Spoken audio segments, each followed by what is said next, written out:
दोस्तों, हार और जीत आपकी सोच पर निर्भर करती है। अगर मान लो तो हार होगी, अगर ठान लो तो आपकी जीत होगी। इसी मोटिवेशन के साथ आज का क्लास है हमारा क्लास 12th हिंदी गद्य खंड का पहला चैप्टर है, जो कि है बातचीत। और लेखक है इनके बालकृष्ण भट्ट। इसी का लेखक परिचय आज मैं लेके आ गया हूँ।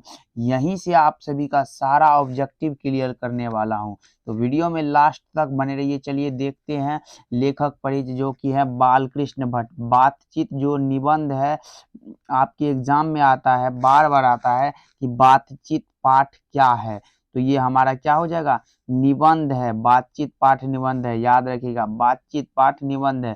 और इनके लेखक हैं बालकृष्ण भट्ट।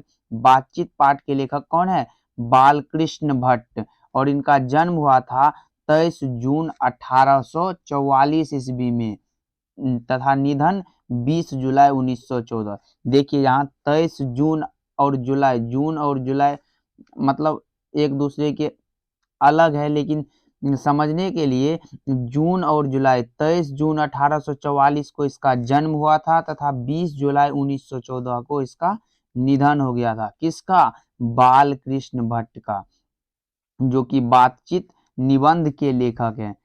और तथा इसके माता का नाम पार्वती देवी।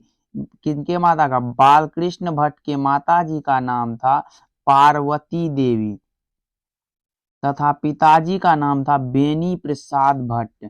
माता पार्वती देवी और पिता बेनी प्रसाद भट्ट थे। इनके पिता का नाम, बालकृष्ण भट्ट के पिता का नाम। इनका निवास स्थान देख लेते हैं। इनका निवास स्थान है इलाहाबाद उत्तर प्रदेश में, यानी इलाहाबाद में उत्तर प्रदेश में। इसकी शिक्षा की बात कर लेते हैं। शिक्षा, प्रारंभ में संस्कृत का अध्ययन किया। इन्होंने प्रारंभ में संस्कृत का अध्ययन किया।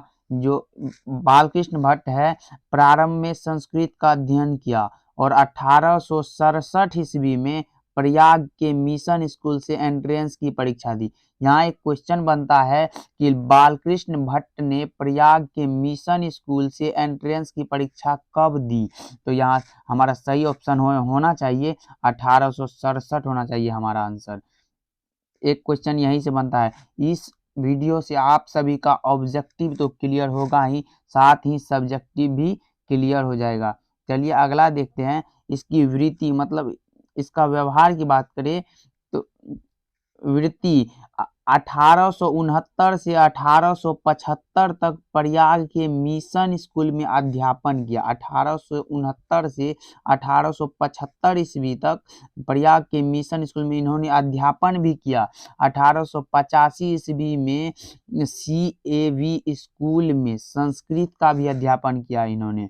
रचनात्मक सक्रियता क्या है इसका, भारतेंदु हरिश्चंद्र की प्रेरणा से हिंदी वर्धनी सभा, ये है हिंदी वर्धनी सभा, प्रयाग की ओर से 1877 में हिंदी प्रदीप नामक मासिक पत्रिका निकालना प्रारंभ किया था।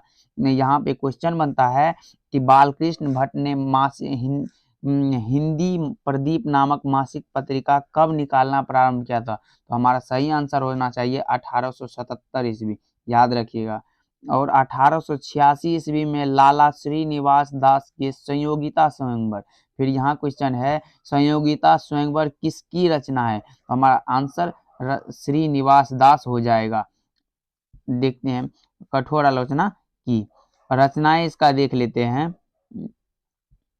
इसका रचना क्या है, रचनाएं उपन्यास है, उपन्यास रहस्य कथा, उपन्यास में रहस्य कथा नूतन ब्रह्मचारी, इसका उपन्यास है रहस्य कथा नूतन ब्रह्मचारी, 100 अजान एक सुजान, गुप्तवैरी, रसातल यात्रा, उचित दक्षिणा, हमारी घड़ी और सद्भाव का अभाव। बुक में बहुत सारा दिया गया है, लेकिन जो इम्पोर्टेंट है वही सब मैं लेके आया हूँ आप सभी के लिए। एक बार देख लेते हैं। रहस्य कथा नूतन ब्रह्मचारी, 100 अजान एक सुजान, गुप्तवैरी, रसातल यात्रा, उचित दक्षिणा, हमारी घड़ी और सद्भाव का अभाव, ये हमारा क्या है, उपन्यास। अब नाटक इसका देख लेते हैं। नाटक में क्या है, पद्मावती, कीर्तार्जुनीय, वेणी संहार, शिशुपाल वध, नल दमयंती दमयंती या दमयंती स्वयंवर।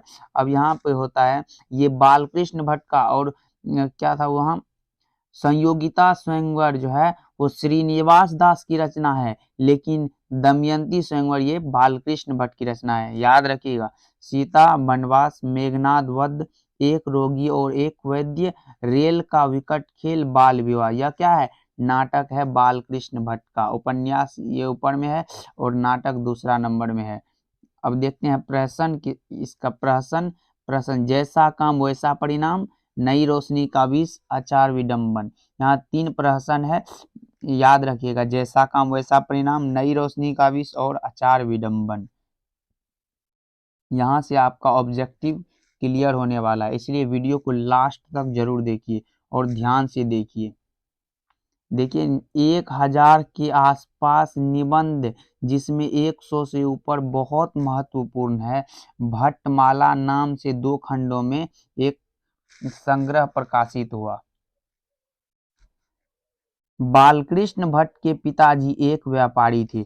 ये क्वेश्चन बार बार एग्जाम में आ रहे हैं। बालकृष्ण भट्ट के पिताजी क्या थे? बालकृष्ण भट्ट के पिताजी एक व्यापारी थे तथा माताजी एक सुसंस्कृत महिला थी, जिन्होंने बालकृष्ण भट्ट के मन में अध्ययन एवं रुचि की लालसा जगाई। ये भी पूछा गया है कि बालकृष्ण भट्ट के मन में अध्ययन एवं रुचि की लालसा किसने जगाई है? तो हमारा सही आंसर होना चाहिए माता पार्वती देवी ने।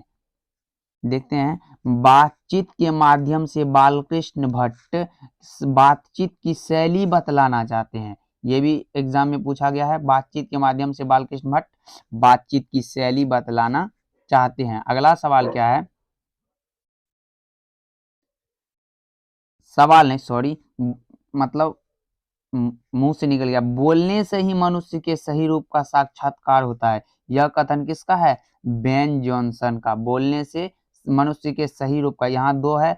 एक होता है असल बातचीत सिर्फ 2 व्यक्तियों में हो सकती है, वह किसने कहा था? एडिसन ने कहा था। और यह बेन जॉनसन ने कहा है बोलने से ही मनुष्य के सही रूप का साक्षात्कार होता है। अगला क्या है?